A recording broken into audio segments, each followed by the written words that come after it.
HMDA నుంచి 55 కోట్లు విదేశీ కంపెనీలకు అనుమతి లేకుండా నిధులు చెల్లించాలని పేపర్లో రాశారన్నారు సీనియర్ న్యాయవాది రామకృష్ణారెడ్డి. అప్పుడు మంత్రి కేటీఆర్ ఆదేశాల మేరకే నిధులు విడుదల చేశామని అధికారులు చెప్పినట్టు తెలిసిందన్నారు. మాజీ మంత్రి కేటీఆర్ పై ప్రివెన్షన్ కరప్షన్ యాక్ట్ సెక్షన్ 17 కింద కేసు నమోదు చేయడానికి ఏసీబీ అధికారులు గవర్నర్ అనుమతి కోరినట్టు తెలిపారు.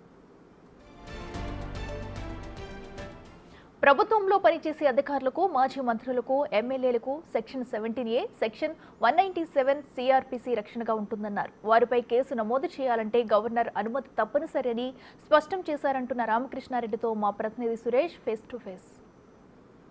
ఈ రేస్కి సంబంధించి విదేశీ కంపెనీలకు అనుమతి లేకుండానే 55 కోట్ల రూపాయలు నిధులు విడుదల చేయడంపై ప్రభుత్వం కేసు నమోదు చేసి దర్యాప్తు చేస్తుంది. ఏసీబీకి దర్యాప్తు చేయాలని చెప్పి మున్సిపల్ శాఖ ఫిర్యాదు చేయడంతో ఈ కేసులో దర్యాప్తు కొనసాగుతుంది. అయితే అప్పటి మున్సిపల్ శాఖ మంత్రి కేటీఆర్ ఆదేశాల మేరకే నిధులు విడుదల చేశామని చెప్పేసి అధికారులు చెప్పడంతో కేటీఆర్ పైన చర్యల కోసం గవర్నర్ అనుమతి ప్రభుత్వం కోరింది. దీనికి సంబంధించి అటార్నీ జనరల్కు లేఖ రాయడం జరిగింది గవర్నర్. దీనికి సంబంధించిన లీగల్ ఒపీనియన్ అంతా కూడా వివరాలు వెల్లడించాలని. ప్రస్తుతం మనతో పాటు సీనియర్ న్యాయవాది మాజీ అడ్వకేట్ జనరల్ రామకృష్ణారెడ్డి గారు ఉన్నారు. ఒకసారి అడిగి తెలుసుకుందాం. సార్ నమస్తే. అసలు ఈ కేసుని ఎలా చూస్తారు సార్? ఇప్పుడు న్యూస్ పేపర్లో చదివిన దాన్ని బట్టి చూస్తే ఏదో కొంత అమౌంట్ 55 కోట్ల రూపాయలు ఇది హెచ్ఎండిఏ అధికారి ఎవరైతే ఐఏఎస్ ఆఫీసర్ ఉన్నారో ఆయన ఏదో మీరన్నటువంటి ఒక ఆర్గనైజేషన్కు డబ్బు ఇచ్చినట్టు వితౌట్ పర్మిషన్ లేకుండా.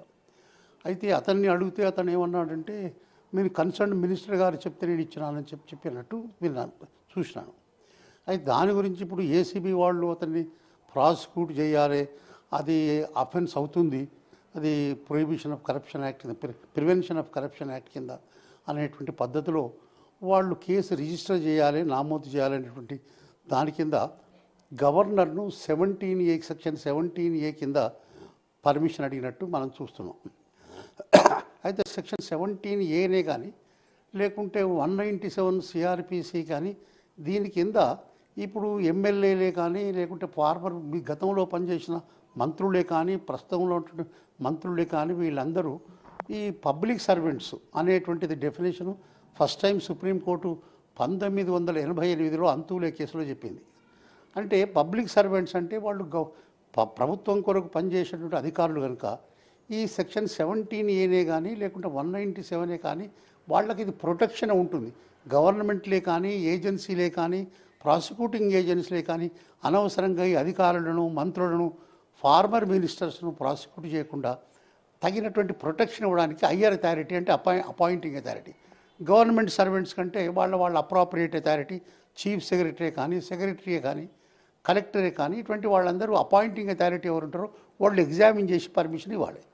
సో ఫార్మర్ మినిస్టర్స్ను, ఎమ్మెల్యేస్ దీనికి సంబంధించింది మంత్రులను అపాయింటింగ్ అథారిటీ గవర్నర్ కనుక బహుశా ఏసీబీ అధికారులు గవర్నర్కు రాసి ఉంటారు.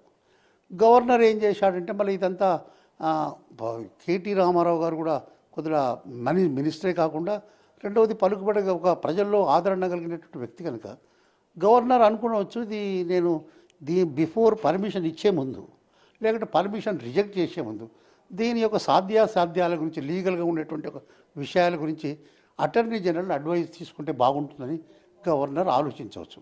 ఇంకా అదేవిధంగా గవర్నరు ఒపీనియన్ కూడా ఆయన కూడా అటార్నీ జనరల్ కూడా కాన్స్టిట్యూషనల్ ఫంక్షన్ కనుక గవర్నర్ గారు కూడా అటార్నీ జనరల్ అడగడం సబబే.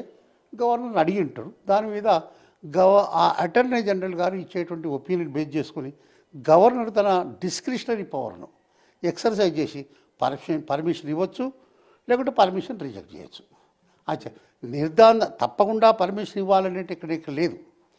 గవర్నర్ గారు ఆయన ఫ్యాక్ట్స్ మొత్తం చూడొచ్చు, ఆయన అర్థం చేసుకోవచ్చు, ఆఫీసర్తో డిస్కస్ చేయొచ్చు, అటార్నీ జనరల్కు డీటెయిల్గా మళ్ళీ ఫర్దర్ క్లారిఫికేషన్ కావాలంటే కూడా అడగచ్చు.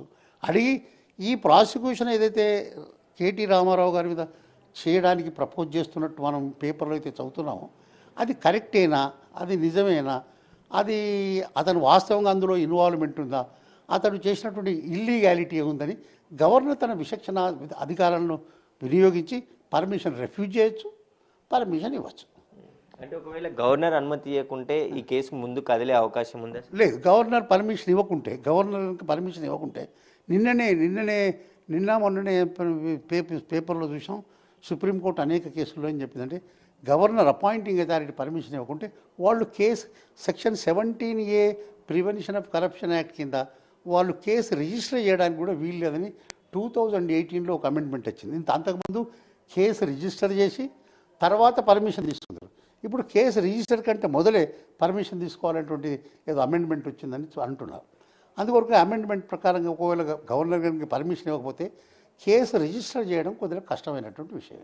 అంటే కేటీఆర్ కూడా మాట్లాడుతూ ప్రభుత్వం నిర్ణయం తీసుకుంది, అక్కడ ముఖ్యమంత్రి ఆదేశాలు ఉంటే చైర్మన్ ఉంటాడు హెచ్ఎండిఏకి, హెచ్ఎండిఏ సొంత నిధులు ఓ కంపెనీకి ఇచ్చారు, ప్రభుత్వ నిర్ణయాన్ని కూడా ఏసీబీకి ఎలా ఇస్తారు, ఏసీబీకి కేసు ఎక్కడ నిలబడుతుంది అని చెప్పేసి సార్ అది వారు అనేటువంటి విషయం లీగల్గా అది మెరిట్స్ సాధ్యాసాధ్యాలను కోర్టు చెప్పచ్చు. కానీ నాకు తెలిసినంత మటుకు ఈ హెచ్ఎండిఏ అనేటువంటిది కూడా ఒక స్టాట్యూటరీ బాడీ, అంటే ఒక శాసనం కింద చట్టం కింద కాన్స్టిట్యూట్ చేయబడ్డటువంటి బాడీ. అది కూడా 100% గవర్నమెంట్ ఆర్గనైజేషన్, గవర్నమెంట్ ఏజెన్సీ. కనుక వీటి డబ్బులు కూడా వీటి నిధులు కూడా గవర్నమెంటే.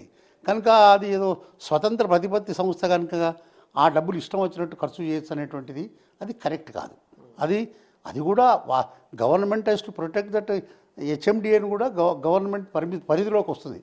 కనుక హెచ్ఎండిఏ నిధులను కూడా అబ్యూజ్ చేసిన, మిస్అప్రాపరియేట్ చేసిన అది ఏసీబీ కానీ తగినటువంటి సంస్థలు వాళ్ళు తగినటువంటి చర్యలు తీసుకోవచ్చు.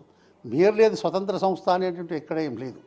అది చట్టం కింద ఒక హెచ్ఎండిఏ అనేటువంటి యాక్ట్ కింద దాన్ని కాన్స్టిట్యూట్ చేసినారు. అది ఒక ఆర్గనైజేషన్, అది ఒక బాడీ, అది public body, public agency. Sir ఇంకొకటి, ఇప్పుడు ఏదైతే అధికారులు అంటే విదేశీ సంస్థలకు విదేశీ కరెన్సీ రూపంలో డబ్బులు చెల్లించారు, ఆర్బీఐ అనుమతి కూడా తీసుకోలేదు, ఎలక్షన్ కోడ్ సమయంలో ఎలక్షన్ కమిషన్ కూడా అనుమతి తీసుకోకుండా హెచ్ఎండిఏ కమిషనర్గా ఉన్నటువంటి మున్సిపల్ ప్రత్యేక అధికారి ఉన్నటువంటి అరవింద్ కుమార్ ఈ నిధులు విడుదల చేశాడని చెప్పేసి కూడా ప్రభుత్వం వీటి మీద మనం కామెంట్ చేయడం కొద్దిగా కష్టం. ఎందుకంటే వీటిలో పాటు ఏది నిధులు విడుదల చేసినారా, ఏ పరిస్థితుల్లో విడుదల చేసినారు, ఆ విడుదల చేసే ముందు అప్పుడు ఎలక్షన్స్ ఉంటే చీఫ్ ఎలక్షన్ కమిషనరే కానీ లేకుంటే వేరే అధికారులే కానీ పర్మిషన్ తీసుకోవాలని ఒకసారి ఆ వివరాలు బయటికి వస్తే కానీ చెప్పడానికి వీలు పడుతుంది కానీ ఇప్పుడు మనం ఆ వివరాలు మనకు తెలియ కనుక డీటెయిల్గా మనం వీటిని కమెంట్ చేయడం మంచిది కాదు. అంటే గవర్నర్ ఎప్పటి వరకు నిర్ణయం తీసుకునే అవకాశం ఉంటుంది? నార్మల్గా సుప్రీంకోర్టు గతంలో ఏం చెప్పిందంటే గవర్నర్ దాదాపు ఒక 3 నెలల లోపల రీజనబుల్ టైంలో తీసుకోవాలని. గవర్నర్ రీజనబుల్ టైంలో తీసుకుంటారు. కాస్త ఎక్కువ తక్కువ అయినటువంటిది రాజ్యాంగం లోపల ఉన్నటువంటి ఒక గవర్నర్కు మీద గిది అని అంటే అట్టు కాదు, వీలైనంత వరకు త్వరగా తీసుకుంటాడు అనమాట.